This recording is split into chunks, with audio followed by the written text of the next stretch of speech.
The garden was my sanctuary, my escape from the harsh realities that plagued our family. With each seedling I nurtured, I found solace in the idea that something beautiful could still bloom amidst the chaos. "Why are you always in the garden, Amelie? Trying to dig up your real dad?" Leah's words cut through the tranquility like a knife, her sneering voice dripping with venom. I clenched my fists, the soil clinging to my fingers like a reassuring embrace. "Shut up, Leah. At least I know where I belong." Her laughter echoed through the garden, mocking my attempt at finding peace. Leah had always been a thorn in my side, her mere presence a constant reminder of the fractures within our family. As we stood in the lush garden of our new home, the tension between us was palpable.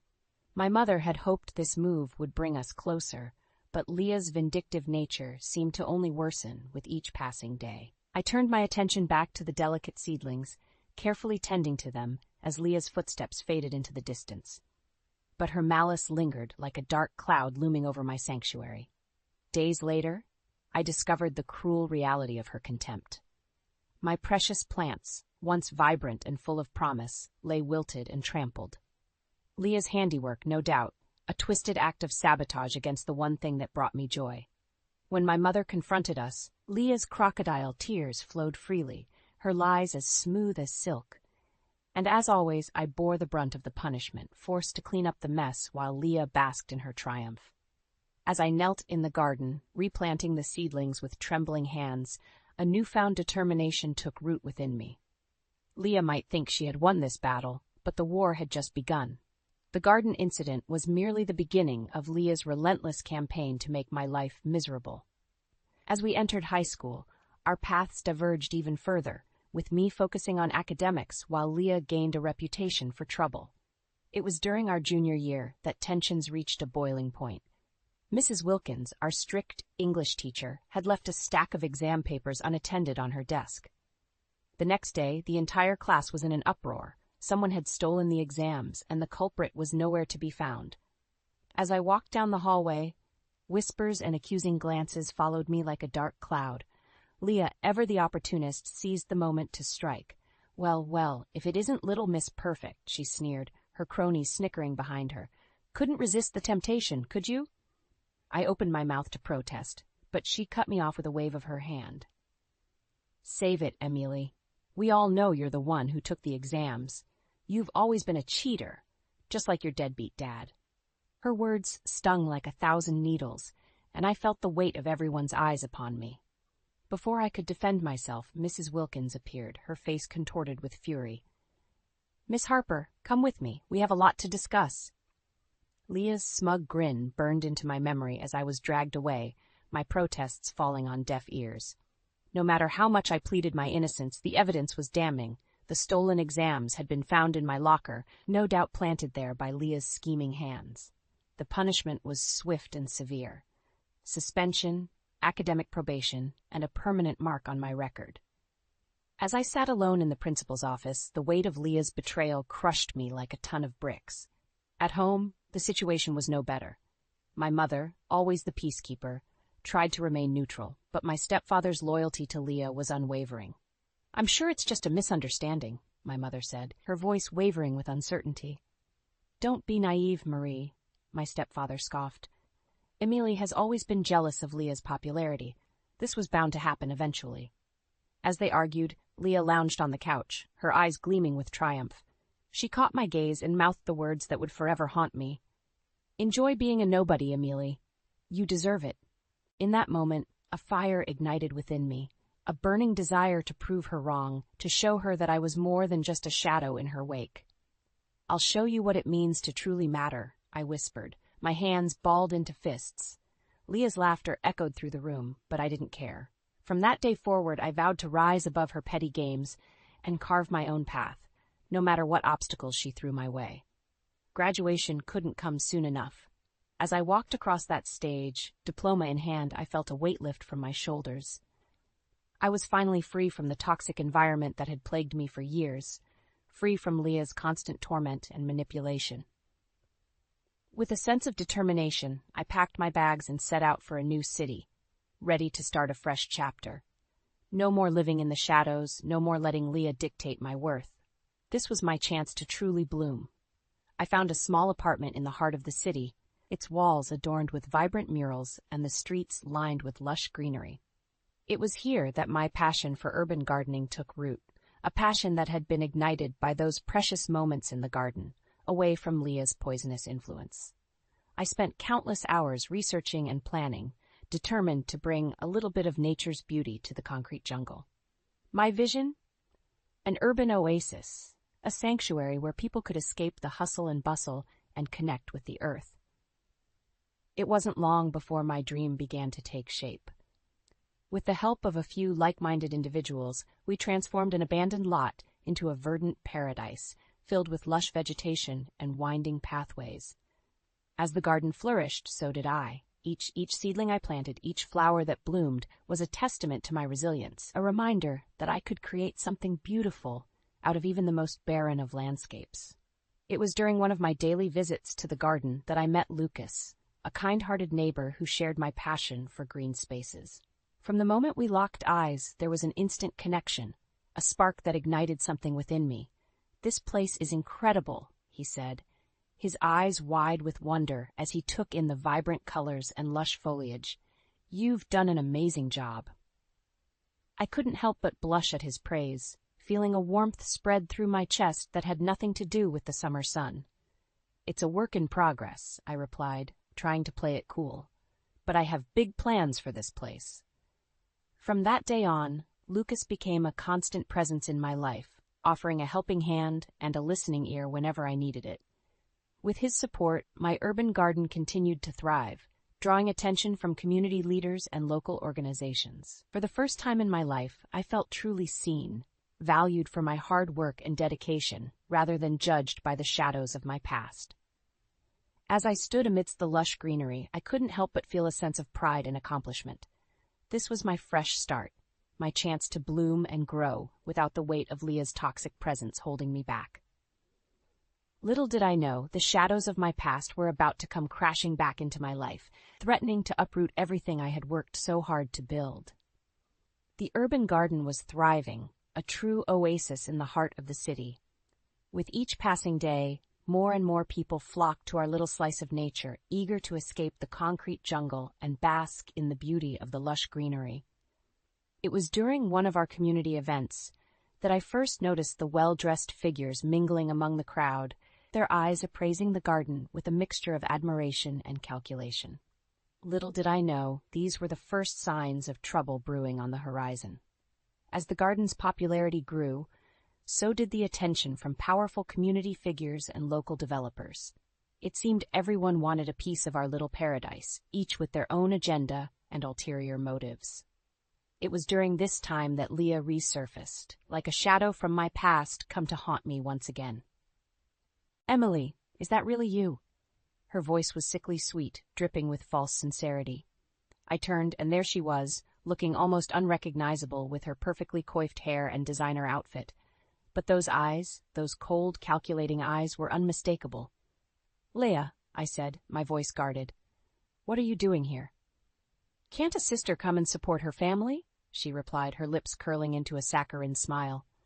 "I've heard so much about your little garden project, and I have to say, I'm impressed." I couldn't help but scoff at her words, memories of her past cruelties flooding back to me. "Cut the act, Leah. We both know you're not here out of the goodness of your heart." Her mask slipped for a moment, flicker of annoyance crossing her features before she regained her composure. "You're right, I'm not here just to admire the scenery," she admitted, taking a step closer. "I want in." I laughed in her face, the absurdity of her request too much to bear. "You help me? After everything you've done?" "I've changed, Emily," she insisted, her voice taking on a pleading tone. "I'm sorry for everything, Em. Let's put the past behind us and make something beautiful together."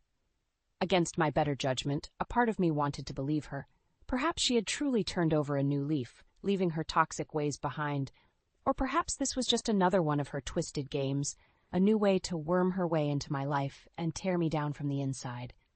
But then I thought of Lucas, of the unwavering support he had shown me, and I knew I couldn't risk it all on Leah's empty promises. "Fine," I said, steeling my resolve. "But I'll be watching you every step of the way. One wrong move, and you're out. Leah's face lit up with a triumphant grin, and I couldn't shake the feeling that I had just made a grave mistake. You won't regret this, Em, she said, her voice dripping with false sincerity. Together, we're going to make this garden the envy of the city. As she sauntered away, I couldn't help but wonder if I had just opened the door for Leah to wreak havoc on my life once again. But this time, I vowed I wouldn't be caught off guard. This time, I would be ready for whatever she had planned. With the garden in full bloom, it was time to showcase our hard work to the entire community. I had been planning a grand harvest festival, a celebration of nature's bounty and the urban oasis we had created together. Leah, true to her word, had been helping with the preparations, her enthusiasm almost convincing. Almost. This is going to be amazing, Em, she gushed, her perfectly manicured nails gesturing at the decorations we had spent hours assembling. The whole city is going to be talking about this festival for years to come. I forced a smile, trying my best to push aside the nagging doubts that plagued me whenever she was around. Let's just hope everything goes according to plan, I replied, my eyes scanning the garden for any sign of trouble. Leah must have noticed my skepticism, because she immediately moved closer, her hand resting on my arm in a gesture of false reassurance. Hey, don't worry so much, she said, her voice dripping with saccharine sweetness. I've got your back, remember? We're in this together. I wanted to believe her, to trust that she had truly changed her ways. But the memories of her past betrayals were like a weight around my neck, holding me back from fully letting my guard down. The days leading up to the festival were a whirlwind of activity, with volunteers and vendors flooding the garden to set up their displays and booths. It was during one of these frantic mornings that disaster struck. I arrived at the garden to find a scene of utter chaos. Rare plants had been uprooted, their delicate blooms crushed and scattered across the ground. Equipment had been smashed and valuables were missing from the storage shed. My heart sank as I surveyed the wreckage, the months of hard work and preparation undone in a single night. What happened here? I whispered, my voice barely audible over the din of concerned volunteers. It was then that Leah appeared, her face a mask of concern and sympathy. Emily, I'm so sorry, she said, her arms encircling me in a tight embrace. I just got here myself and saw the mess. Someone must have broken in during the night. I pulled away, my eyes searching her face for any sign of deception, but her expression was flawless, her eyes wide and innocent. This is a disaster, I said, running a hand through my disheveled hair. The festival is in 2 days. How are we going to recover from this? Leah's grip on my arm tightened, her perfectly painted lips curling into a reassuring smile. Don't worry, Em. I'll help you rebuild everything, I promise. As she spoke those words, a flicker of doubt wormed its way into my mind. Was this just another one of Leah's twisted games, a way to gain my trust only to snatch it away at the last moment? I studied her face, searching for any hint of deception, any clue that her supposed concern was nothing more than a carefully crafted lie. But there was nothing, just the same earnest expression she had worn since her return. Against my better judgment, I found myself nodding, accepting her offer of help. After all, what choice did I have? The festival was quickly approaching, and I needed all the support I could get. Little did I know, Leah's involvement was about to unleash a chain of events that would shake the very foundation of everything I had built, exposing the true depths of her duplicity and leaving me to question everything I thought I knew. Despite Leah's reassurances and promises to help rebuild, a nagging suspicion lingered in the back of my mind. Something about the whole situation didn't sit right with me, and I couldn't shake the feeling that there was more to her sudden involvement than met the eye. It was then that Lucas approached me with a proposition, a way to uncover the truth once and for all. Emily, I know you're worried about Leah's motives, he said, his voice low and serious. And to be honest, I am too. I nodded, relieved that someone else shared my concerns. So what do you suggest we do? I asked, my heart racing at the prospect of finally exposing Leah's true intentions. Lucas leaned in closer, his eyes darting around to ensure we weren't overheard.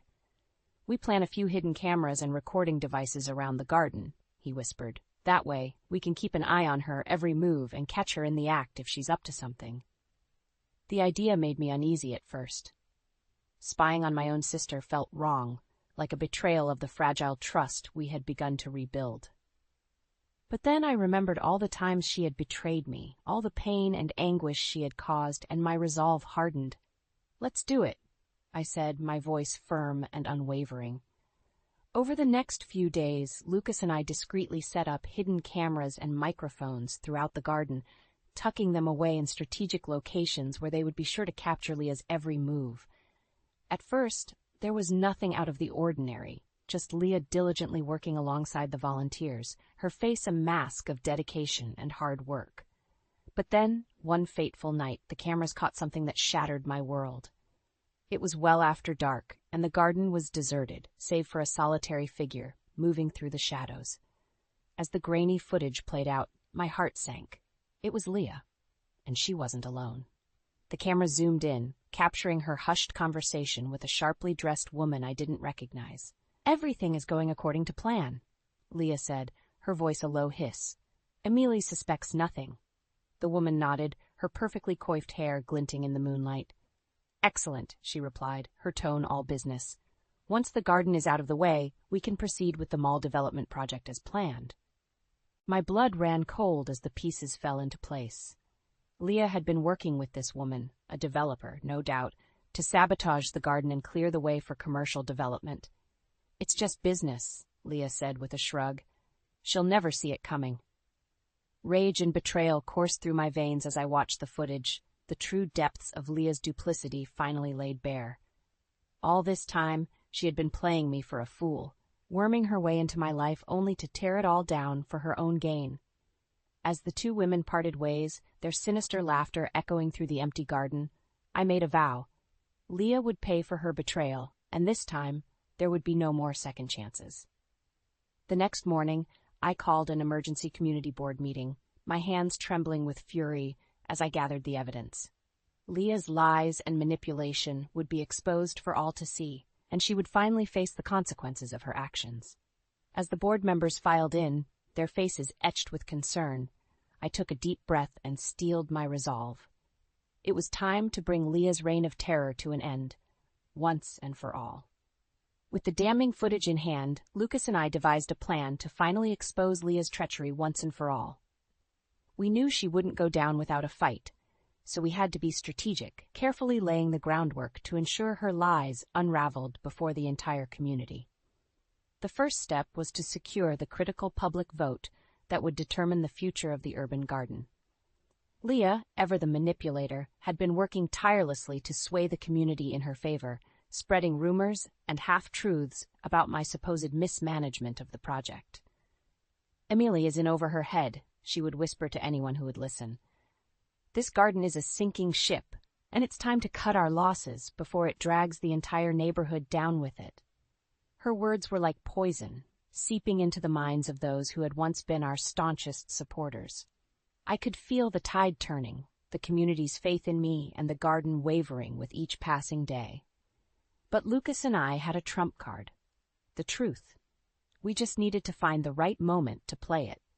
That moment came at a crucial community meeting, where the final vote on the garden's future was to take place. Leah was there, of course, her perfectly coiffed hair and designer outfit a stark contrast to the humble surroundings of the community center. As the meeting commenced, she wasted no time in launching her attack, her silver tongue weaving a web of lies and half-truths. "Friends, neighbors, I come to you today with a heavy heart," she began, her voice dripping with false concern. "It pains me to say this, but the urban garden project has become a liability, a drain on our community's resources, and a threat to our safety." Murmurs rippled through the crowd, and I could see doubt creeping into the faces of those who had once been our most ardent supporters. "Emily Harper has proven herself incapable of managing this endeavor," Leah continued, her eyes locking with mine for a brief moment. "It's time we cut our losses and explore more profitable options for the land." As she spoke those words, I felt a familiar fire ignite within me, a burning desire to expose her lies and reclaim the truth. It was then that Lucas caught my eye and gave a subtle nod, the signal we had been waiting for. Without a word, I stood and made my way to the front of the room, the damning footage already queued up on the projector screen behind me. Ladies and gentlemen, I began, my voice steady and resolute. Before we proceed with this vote, there's something you all need to see. With a click of the remote, the grainy footage sprang to life, Leah's hushed conversation with the developer playing out for all to witness. Gasps and murmurs filled the room as the truth was laid bare. Leah's true motives, her betrayal, her willingness to sell out the entire community for her own personal gain. As the footage ended, I turned to face the stunned crowd, my eyes finding Leah's in the front row. Her mask had slipped, her perfectly composed facade crumbling as the weight of her lies crashed down upon her. "This is what you've been dealing with," I said, my voice ringing out clear and strong. "A liar, a manipulator, someone willing to sacrifice everything we've built for her own selfish desires." Leah leapt to her feet, her face contorted with rage. "How dare you?" she spat, her eyes wild and unhinged. "You think you can take me down with some doctored footage? You're delusional, Emily." But it was too late. The seed of doubt had been planted, and as the crowd turned on her, their voices rising in a chorus of outrage and condemnation, Leah's true nature was laid bare for all to see. In that moment, I knew we had won. Leah's reign of terror was over, her web of lies unraveled before the very community she had sought to deceive. As she stormed out of the room, her head bowed in shame and defeat, I couldn't help but feel a sense of vindication, a weight lifted from my shoulders. The battle was won, but the war was far from over. As Lucas and I embraced, surrounded by the cheers and well wishes of our supporters, I knew that the road ahead would be long and arduous, but with the truth on our side and the community rallied behind us, I knew that nothing could stop us from realizing our dream of a verdant urban oasis. With Leah's lies exposed and her betrayal laid bare, a weight lifted from my shoulders. The community had rallied behind me, their faith in the urban garden project renewed and stronger than ever. It was time to move forward, to leave the shadows of the past behind and embrace the bright future that lay ahead. In the weeks and months that followed, the garden flourished under our care, each new bloom a testament to our resilience and determination. The once barren lot had been transformed into a verdant oasis, a sanctuary where people could escape the hustle and bustle of the city and reconnect with nature. As I walked the winding paths, my hand intertwined with Lucas's, I couldn't help but feel a sense of pride and accomplishment. This was our creation, our legacy, a living, breathing reminder that even in the most unlikely of places, beauty could take root and thrive. The community embraced the garden with open arms, organizing events and gatherings that brought people together in celebration of our shared haven. Children ran through the lush greenery, their laughter filling the air, while elders sat on benches, basking in the tranquility of their surroundings. It was during one such event, a grand festival celebrating the garden's first anniversary, that I was approached by a familiar face, Tommy Whitman, a prominent member of the community board. "Emily, my dear," he said, his weathered face splitting into a warm smile. "Look at what you've accomplished here. It's truly remarkable."